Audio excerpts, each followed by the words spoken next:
그는 백색 벽, 창이 없는 감방 안에 갇혀 있었죠. 그는 이곳으로 이송되기 전 임시 수용시설에 대해 떠올려 봅니다. 한 방에 10명 이상의 죄수들이 득실거리던 그곳은 시끄럽고 불결하기 그지없는 곳이었죠. 정치범들은 두려운 눈빛으로 구석벽에 기대 앉아 있었고 이와는 대조적으로 일반 범들은 조금도 거리낌이 없었죠. 간수들에게 욕지거리를 하고 악착같이 덤볐고 음란한 낙서를 아무렇게나 끄적였으며 때론 간수들 비위를 맞추며 담배를 얻어내려 애쓰기도 했죠. 놀라웠던 건 수용소에서조차도 계급사회가 이루어져 있다는 것이었죠. 폭력배, 살인범들은 일종의 귀족 계급을 형성했으며 책임 있는 자리는 일반 범들에게, 그리고 모든 더러운 일들은 정치범들에 의해 행해졌죠. 그곳에서도 별의별 뇌물과 특혜, 협박이 난무했고 누군가는 수단껏 줄만 잘 서면 수용소도 꽤 괜찮은 곳이라 말하기도 합니다. 그때 문이 열리고 누군가가 들어옵니다. 윈스턴은 상대를 보고 쏘스라치게 놀랍니다. 바로 파슨스였던 거죠. 파슨스는 자신이 이곳에 잡혀온 이유에 대해 울먹이며 하소연합니다. 자는 사이에 자신도 모르게 빅브라더를 타도하자는 잠꼬대를 외쳤다는 것이죠. 더욱 놀라운 건 자신을 고발한 자가 바로 7살 난 그의 딸이었다는 사실이었죠. 파슨스는 자기 딸이 열쇠구멍으로 잠꼬대를 엿듣고 이튿날 바로 신고했다고 침울해하면서도 딸년 하나는 제대로 키웠다며 대견해합니다. 그리고 법정 앞에서 의연하게 말하겠다고 합니다. 늦기 전에 자신을 구해주어 고맙다고요. 곧 파슨스는 다른 감방으로 옮겨집니다. 그때 군합발 소리가 가까워져 왔고 누군가 문을 열고 들어옵니다. 윈스턴은 놀라서 벌떡 일어섭니다. 오브라이언이었던 거죠. 그가 옆으로 비켜서자 등 뒤로 기다란 곤봉을 든 간수가 모습을 드러냅니다. 순간 간수의 곤봉이 윈스턴의 팔꿈치를 세차게 후려쳤고 윈스턴은 그만 털썩 주저앉고 맙니다. 그렇게 악몽은 시작됩니다. 윈스턴이 기억하는 건 지난 몇 달간 곤봉과 쇠몽둥이로 짐승처럼 구타당한 그 끔찍했던 순간과 자신이 아내를 살해하고 공금을 횡령했으며 군사기밀을 거래하고 자본주의를 숭배했다고 거짓자백한 일이었죠. 그리고 이제 그는 무언가에 고정된 채 간이 침상 위에 뉘어 있었죠. 오브라이언이 그를 유심히 내려다보고 있었고 그 맞은편으로 흰 가운이 사내가 서 있습니다. 오브라이언이 문자반의 레버를 40으로 당기자 온몸의 관절들이 뒤틀리는 고통이 시작됩니다. 오브라이언은 그의 손가락 4개를 펼쳐 보이며 묻습니다. 몇 개로 보이냐고요? 윈스턴이 4개라 대답하자 다시 질문합니다. 당이 이것을 5이라 말하면 그때는 몇 개가 되냐고요? 2 더하기 2은 4이라고 말할 수 있는 자유. 그것이 자유이다. 언젠가 그의 일기장에 그렇게 끄적였었죠. 윈스턴이 다시 4개라 대답하는 순간 문자반의 레버는 60으로 당겨집니다. 윈스턴은 척추가 부서질 듯한 고통을 더는 참지 못하고 5이 맞다고 몸부림칩니다. 다시 문자반의 숫자는 가차없이 올라갔고 윈스턴의 의식은 고통으로 아득해집니다. 오브라이언은 자신이 왜 이 일을 하는지 말합니다. 중세의 종교 재판은 실패작이라고 말합니다. 이단자를 뿌리 뽑기 위해 시작된 그 재판은 오히려 이단을 영구화시키는 결과를 낳았다고 말하죠. 한 명의 이단자를 처형할 때마다 수천 명이 들고 일어났으며 죄인은 회개하지 않은 채 순교자가 되었다고 말하죠. 자신들은 절대 순교자를 만들지 않는다고 말합니다. 반드시 자유의지에 의해서 마음과 영혼까지 당의 편으로 만드는 것.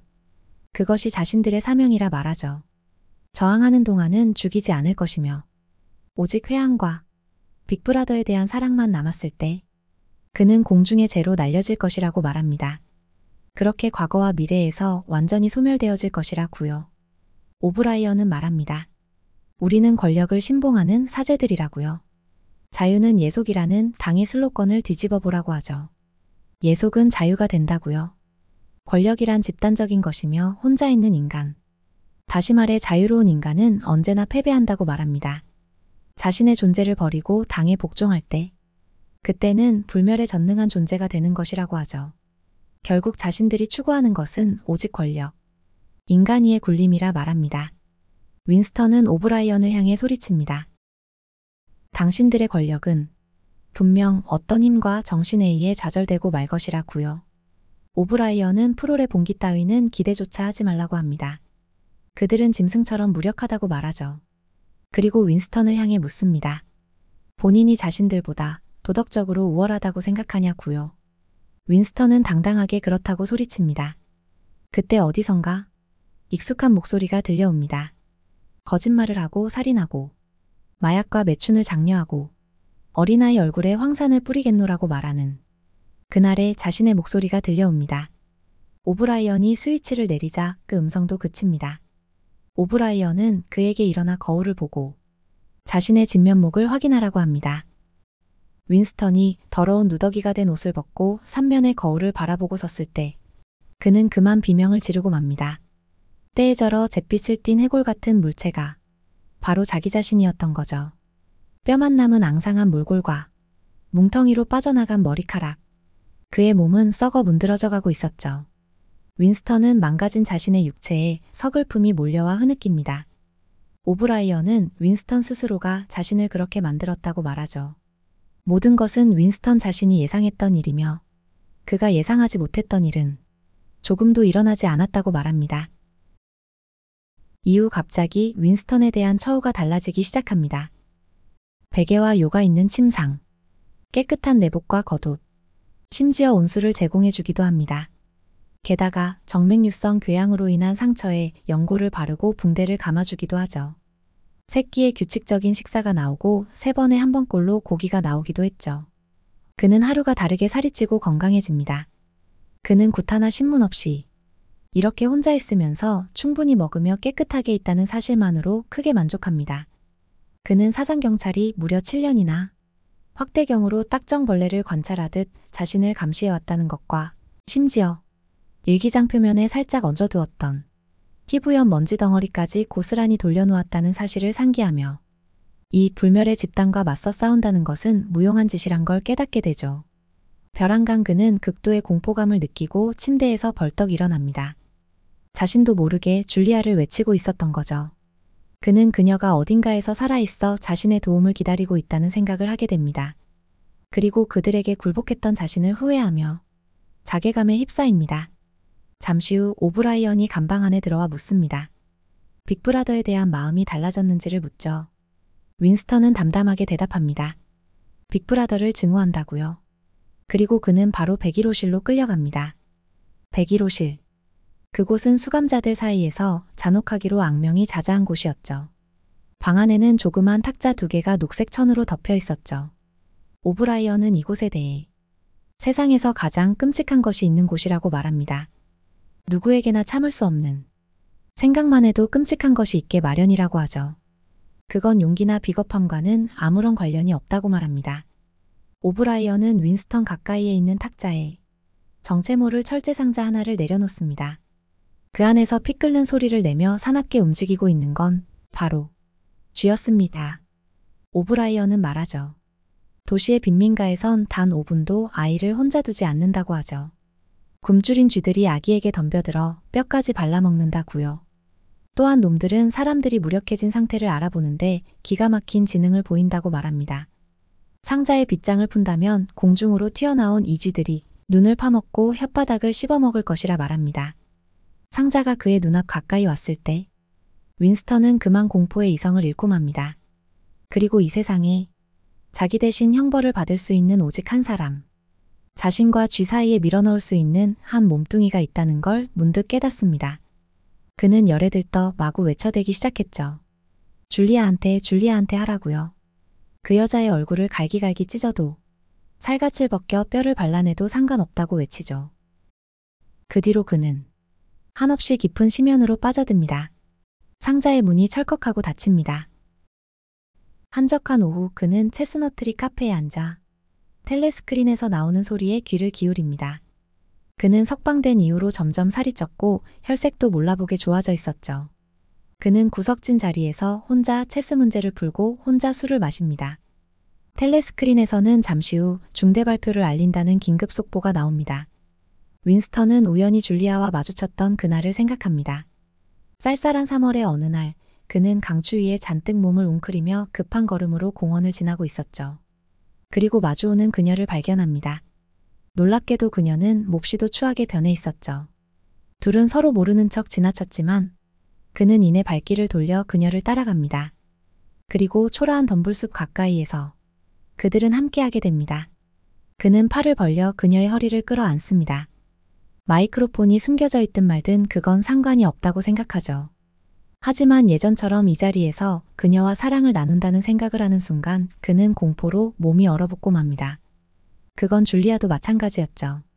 그가 아무리 끌어안아도 그녀는 아무런 반응이 없었죠. 그제야 그는 줄리아의 마음이 변했음을 알아차립니다. 그녀는 또렷한 목소리로 윈스턴을 배신했다고 말합니다. 윈스턴 역시 그녀를 배신했다고 고백합니다. 그녀는 그를 혐오의 눈빛으로 바라보았고 그렇게 그들은 헤어집니다. 윈스턴은 지하철역까지 바래다줄 작정으로 줄리아와 거리를 유지하며 따라가기로 합니다. 그런데 문득 그는 그녀를 졸졸 따라가는 자신이 모습이 실없고 참을 수 없는 일로 여겨집니다. 그의 머릿속엔 온통 체스보드와 술이 있는 그 안락한 구석자리에 탁자 생각뿐이었죠. 그는 발걸음을 돌려 반대 방향으로 걸어갑니다. 조금 더 가다가 뒤를 돌아보았을 때 그는 뒤섞인 인파 속에 더 이상 그녀를 분간해낼 수 없었죠. 그때 거리의 텔레스크린에서 그를 비웃기라도 하듯 선정적인 노랫가락이 흘러나옵니다.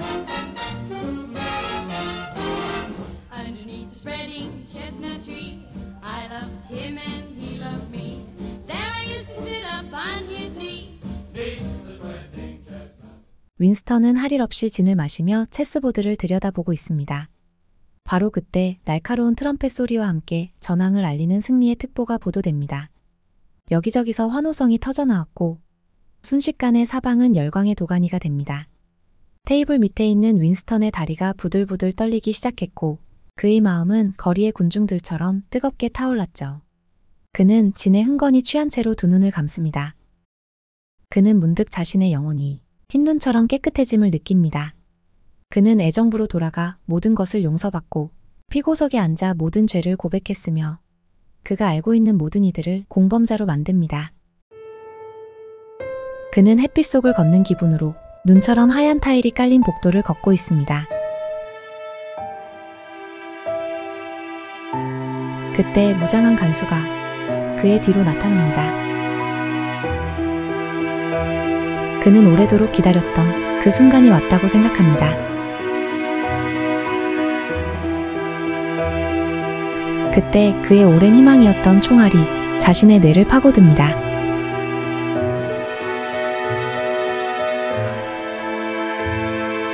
윈스턴은 빅브라더의 거대한 얼굴을 올려다봅니다.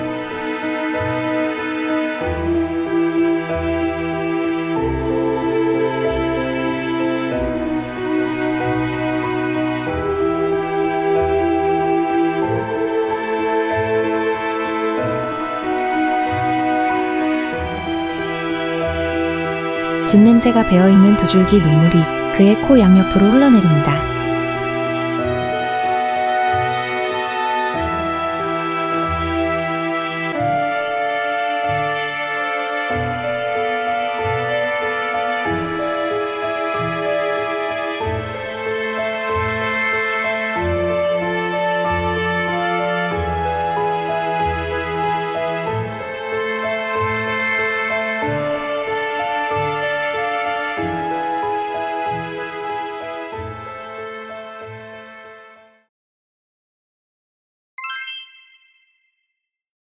근래까지도 칠러 독재국가 벨라루스 정부가 이 책을 금서로 지정했다는 보도가 있었는데요. 1984의 모든 판본 판매 중단은 물론 재고 물량까지도 남김없이 회수했다고 하죠.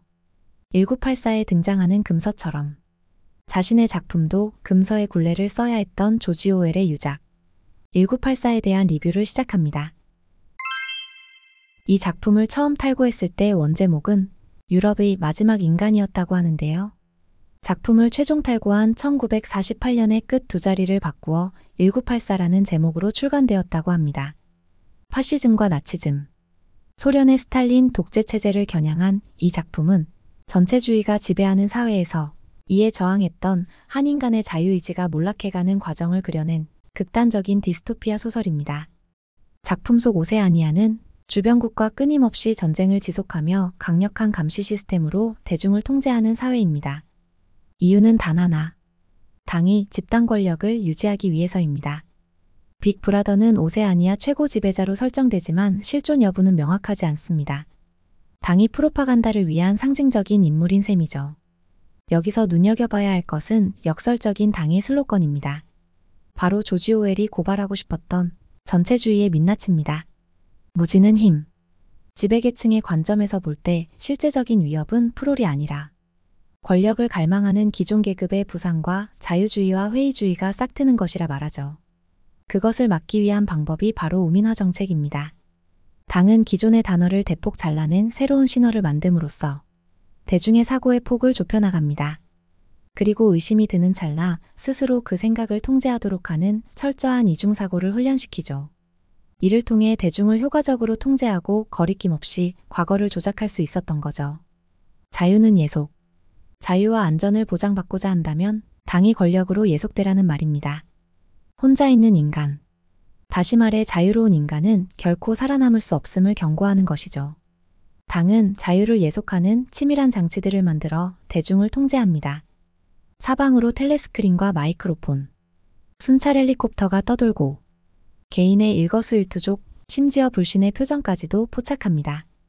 개인의 고유성을 말살시키고 획일화된 당의 일꾼으로 길들이는 그것이 당의 목표인 거죠. 전쟁은 평화. 계급화는 오직 빈곤과 무지가 기반이 되어야 가능한 것이라고 합니다.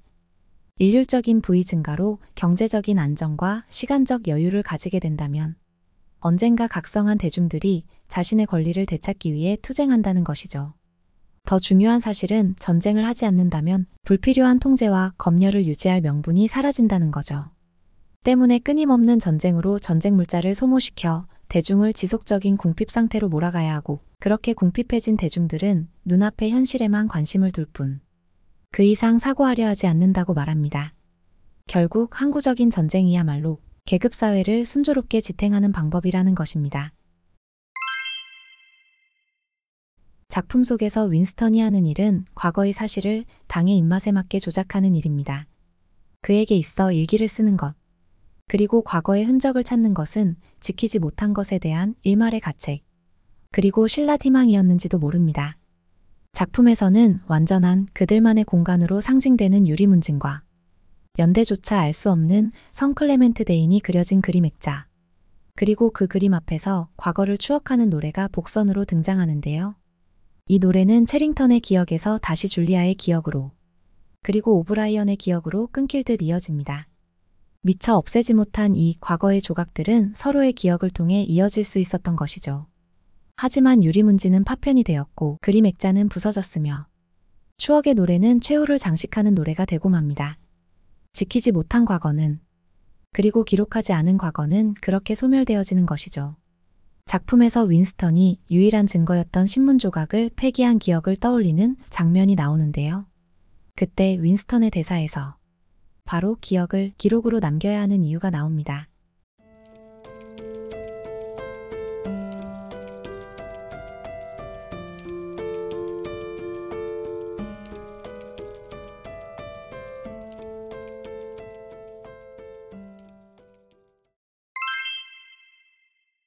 작품에서 윈스턴과 줄리아가 서로 배신하지 않을 것을 다짐하는 장면이 나옵니다. 저들이 할 수 없는 건 단 한 가지. 그 무엇도 사람의 마음까지 지배할 수는 없다고 줄리아는 말하죠. 하지만 작품의 엔딩에서 결국 윈스턴은 빅브라더를 향해 회한의 눈물을 흘립니다. 진심으로 빅브라더를 사랑하게 된 것이죠. 거듭된 고문과 세뇌로 결국 마지막 인간성마저 굴복당한 것입니다.